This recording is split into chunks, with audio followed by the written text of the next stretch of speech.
Esse é o Ancapso e nós vamos falar agora sobre a questão do parlamentarismo ou semipresidencialismo, como eles estão chamando aqui no Brasil, mas estão chamando de semipresidencialismo só por um detalhe técnico que eu vou explicar daqui a pouco. É parlamentarismo na prática, mas será que seria melhor isso mesmo, né? Agora que a gente tem um governo tão inepto quanto o Lula, será que valeria a pena, seria melhor termos um primeiro-ministro aqui também? E para nós libertários, o que é melhor para a gente ter menos pressão estatal? Vamos entender esses assuntos. Essa notícia foi sugerida por Um Beijo para Juliana Bond, Smirnofei e várias outras pessoas. Obrigado ao pessoal que sugeriu a notícia, obrigado a você que está assistindo o nosso vídeo. Se você gosta do nosso conteúdo, por favor, deixe o seu like e se inscreva aqui no canal, né? Pois bem, não é de hoje que tem circulado essa ideia do semipresidencialismo, né? Mas vamos botar a coisa às claras aqui, é parlamentarismo que eles querem, tá? E qual que é a ideia aqui? A ideia é a seguinte, o Arthur Lira mesmo explicou isso, o Gilmar Mendes já falou, um monte de gente já falou. A questão toda é, a Constituição de 1988, ela foi feita para ser uma Constituição para parlamentarismo. Era para ser implantado o parlamentarismo no Brasil. Só que, na época, o Sarney era o presidente, então ele tinha uma pressão muito grande no Congresso, ele conseguiu manter o presidencialismo como o regime de governo, né? Então, ficamos com um modelo similar ao americano, mas capenga, porque tem um monte de coisa que depende do Congresso, então você corre o risco de chegar na situação, que é a situação que o Lula está neste momento, em que ele não tem apoio no Congresso, e aí? O que ele faz? Como é que ele governa sem ter apoio no Congresso, né? Então, a Constituição brasileira ela foi feita para o parlamentarismo, mas acabou com o regime presidencialista. Mas para piorar a situação, o pessoal propôs um plebiscito para decidir depois se mudava o regime. E aí o que aconteceu? Houve o plebiscito e o presidencialismo ganhou o plebiscito, né? O plebiscito, vocês lembram, perguntava até se podia monarquia, não sei o que lá, não sei o que lá, e o presidencialismo ganhou novamente. Então qual que é o problema? Por que eles chamam de semipresidencialismo? Porque se eles falarem, vamos implantar o parlamentarismo no Brasil, alguém vai apontar, não, peraí. Vocês já fizeram o plebiscito lá, foi 93, 95, não lembro o ano exatamente, já fizeram o plebiscito lá atrás e o presidencialismo ganhou, então não pode botar parlamentarismo mais. Aí que eles vieram com esse termo semipresidencialismo, que é porcaria, a mesma coisa que o parlamentarismo no final das contas, né? Bom, qual que é a ideia desse parlamentarismo? A grande visão aqui é você ter uma diferença entre o chefe de Estado e o chefe de governo. O chefe de Estado é quem é eleito e o chefe de governo é quem tem poder de fato. Então, a verdade é que, no final das contas, em termos das pessoas votarem em quem tem o poder, isso é um retrocesso. Você não vota mais em quem tem o poder, você vota no presidente, que é uma figura que ainda tem algum poder, né? Ele tem poder sobre as Forças Armadas, tem poder sobre a política exterior e coisa e tal, mas não é ele que governa o país. Quem governa o país é justamente o primeiro-ministro, que vai ser eleito pelos deputados e senadores, né? E isso tem algumas vantagens, é verdade, porque, por exemplo, quando você tem uma situação de crise, como a que a gente está vivendo agora, né? O governo Lula totalmente desacreditado, a economia indo para o buraco, ninguém sabe como é que vai sair disso, a única alternativa seria o impeachment do Lula, mas aí, por outro lado, o cara acabou de entrar no governo, já vai ter impeachment agora, já fica uma coisa complicada. No final, você fica numa situação sem saída. A única saída é o impeachment, no caso de governo que bate na parede e não tem para onde ir, né? Então, o semipresidencialismo ou o parlamentarismo seria uma saída para isso. Você demite o cara que é o primeiro-ministro, e como é só o Congresso que vota, é mais fácil eleger outro, botar outro lá e coisa e tal. É mais tranquilo ajeitar esse tipo de coisa, né?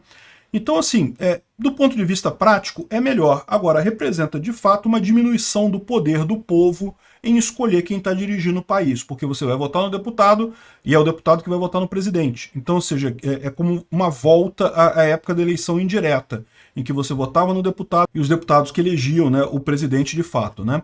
Então, assim, essa é a questão no final das contas. Esse é o dilema. Uma coisa resolve um problema enorme, tirando o poder do povo. E aí? Como é que fica esse negócio, né?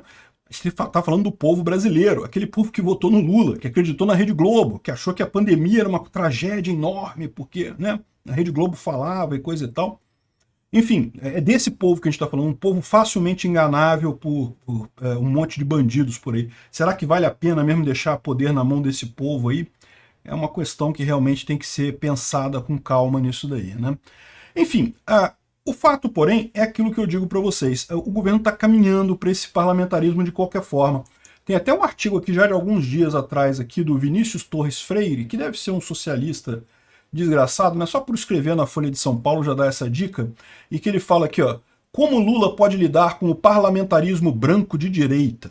Aí ele fala, olha que coisa curiosa que ele fala aqui, ó, que o governo brasileiro funcionou muito bem até 2014, entre 1994 e 2014, organizado pelo PT e pelo PSDB, ó a tesoura fechando, né? Aí não, e depois entrou o centrão negocista, o posto de força maior do Congresso, e não sei o que lá, e coisa e tal. Não foi o centrão que foi alçado ao Congresso, o que foi o pessoal de direita mesmo, né?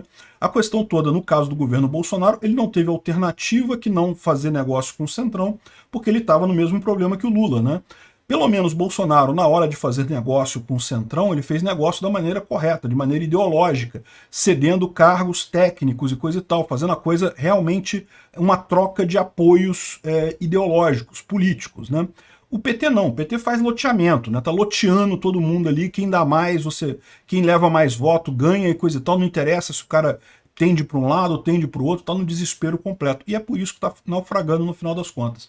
Mas o mais curioso é que ele bate o pau na direita, que fala, não, que foi a direita, o Congresso centrão direitista que depois a Dilma Rousseff, coisa e tal, e atraiu os liberais para a economia, mais boçais na política, ou seja, o cara criticando pra caramba a direita aqui, mas no final ele conclui aqui, ó, que, olha só, partidos são cada vez mais máquinas burocráticas de oligarquias regionais.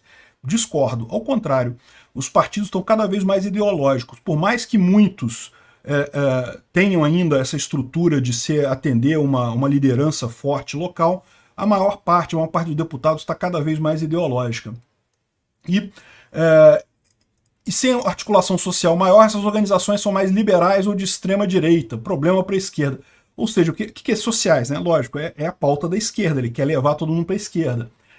Enfim, há menos recursos para adquirir apoios no varejo, o cara fala como se fosse normal comprar deputado, tá? Repara o pensamento do pessoal da esquerda, normal comprar deputado. Tem menos recursos para comprar apoio, menos cargo em estatal. Ele está falando como que é para comprar deputado. Repara a diferença de Bolsonaro. Bolsonaro fez um acordo com o Centrão, de fato teve que dar alguns cargos para o pessoal do Centrão, mas sempre foi buscando pessoas técnicas, buscando pessoas qualificadas, nunca esse varejo do compra e vende do que está aqui, né? O Congresso tem mais recursos líquidos e certos, o orçamento tem menos dinheiro livre. Não é uma situação fácil de resolver. O próprio pessoal da esquerda está vendo que vai dar ruim esse governo do Lula no final das contas, né? E como se não bastasse, ele está falando aqui das muitas dificuldades do governo com o pessoal da oposição.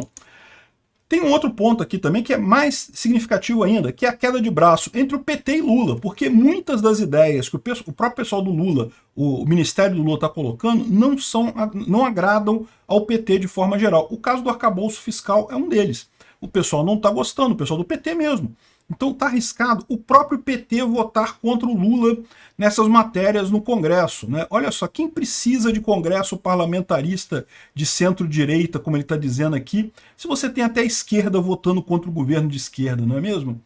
O resultado é isso daí. O grande problema do Lula é isso. Ele é meramente fisiológico. Ele está organizando o governo dele com base na fisiologia. No dá, toma lá da cá e vende cargo e coloca cargo, não sei o que lá. É só isso que ele está fazendo.